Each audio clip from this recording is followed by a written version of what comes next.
Mira, Pepe, nosotros hemos participado en mesas de diálogo con la secretaria de Gobernación y con el presidente de la Comisión, Pablo Gómez.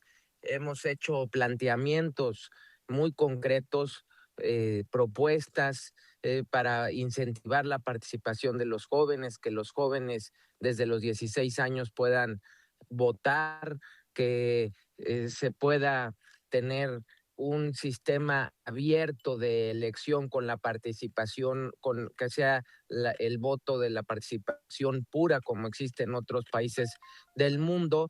Y esperamos que nuestras propuestas sean tomadas en cuenta en el documento final que habrá de presentarse el día martes. El documento que se ha filtrado es un borrador de muchos de los que se estuvo trabajando y vamos a esperar al día martes. Nosotros tenemos confianza en que nuestras propuestas sean tomadas en cuenta y poder acompañar la iniciativa que se presente el día martes, Pepe. Senador, pues para que sea legítima todos deben aprobarla. El Partido Verde, ¿en qué posición está en este momento? Porque pues puede cambiar en las próximas horas. En este momento, Pepe, nosotros estamos optimistas en que las propuestas que nosotros planteamos en la mesa sean tomadas en cuenta. Quitaron todos los títulos, hasta el de príncipe de sangre, que parecía imposible. Su propia madre le había quitado los títulos militares honorarios en 2020 y además de todo, pues lo mandaron a la granja más fea de las propiedades privadas del monarca en Sandringham.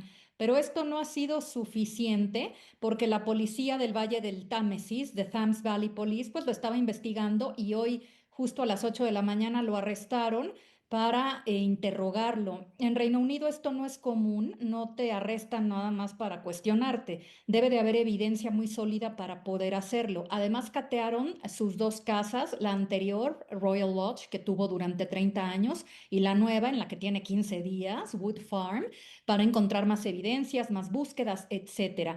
Pero no nada más es esta policía, sino la de otras 8 localidades, Pepe, donde pues él hizo uso de recursos de gobierno en nombre de la monarquía, como aviones, aeropuertos, etcétera, para volar a Jeffrey Epstein, para volar a jóvenes, a mujeres, en lo que podría ser tráfico de personas. ¿Dónde queda él? Pues apestadísimo, porque además es el primer miembro de la monarquía arrestado no por intento de derrocar al rey, sino por crímenes propios y deleznables como vender secretos de Estado. Esta iniciativa que anunció la presidenta Claudia Sheinbaum debe ser reconocida porque, por una parte, cancela privilegios inadmisibles para la alta burocracia y, por la otra, porque frena una sangría a las finanzas públicas.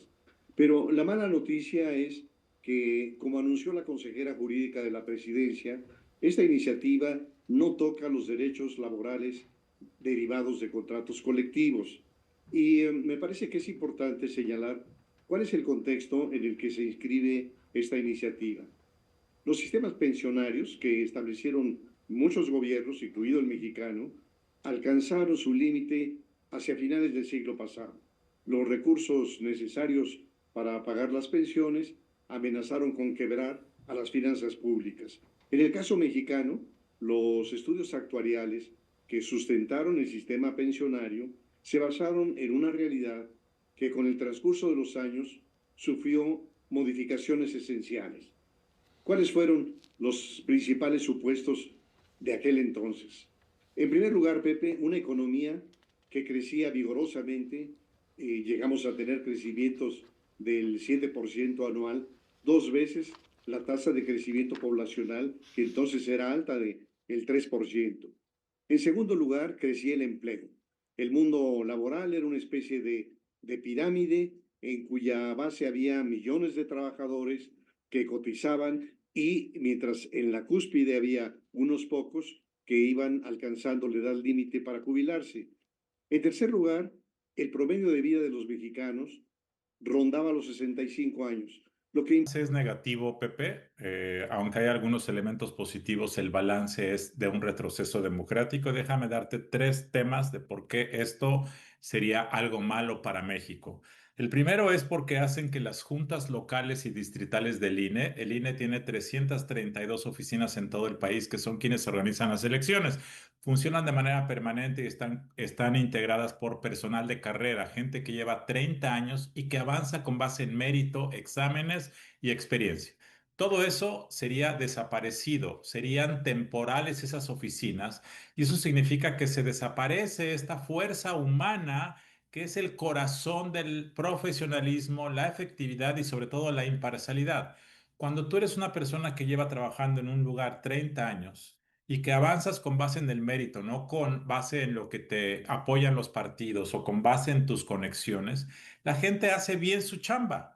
Y ese es el corazón del INE que se quiere desaparecer. Ese es un trabajo periodístico de ¿cuánto tiempo, Ricardo Ravelo? Bueno, fue un trabajo de investigación de más de un año, en la que nos dimos a la tarea de ahondar precisamente en este asunto de las transformaciones que ha sufrido el crimen organizado de los años 70 a la fecha, ¿no? ¿Por qué hablan de cuarta transformación del crimen organizado? ¿Es un poco una ironía con la cuarta transformación del gobierno, lo que puso López Obrador, o de qué se trata? ¿O de veras es una cuarta transformación del crimen? Pues coincide, ¿no? A veces hay que plantear esa narrativa porque en tiempos de la 4T, lo que planteamos Ricardo Ravelo y un servidor es precisamente cómo ha ido evolucionando el crimen organizado a la par, que también evoluciona el propio proyecto de nación desde el partido del PRI hegemónico. Recordarás, Pepe, con esta transición democrática supuesta con el PAN y después con la llegada, bueno, el retorno al PRI y la llegada después del Movimiento Regeneración Nacional. ¿Cuáles han sido las etapas de la transformación del crimen organizado? Porque José Luis toca en este momento un tema crucial, sí, el PRI y su relación con el crimen. Sí, son 4 transformaciones. Se explica en el libro, en los años 70, incluso un poco antes, el crimen organizado operaba como si fuera una sola familia. Es decir, no había confrontaciones entre grupos por cuestiones territoriales, rutas ni mercados. Una segunda transformación viene... ¿Pero quién dominaba? ¿Quién dominaba en aquel entonces? ¿Guadalajara? Bueno, estaba el cártel de Guadalajara, estaba ya, digamos, en ese tiempo estaba Juan José Esparragosa en un grupo de la zona de Sinaloa y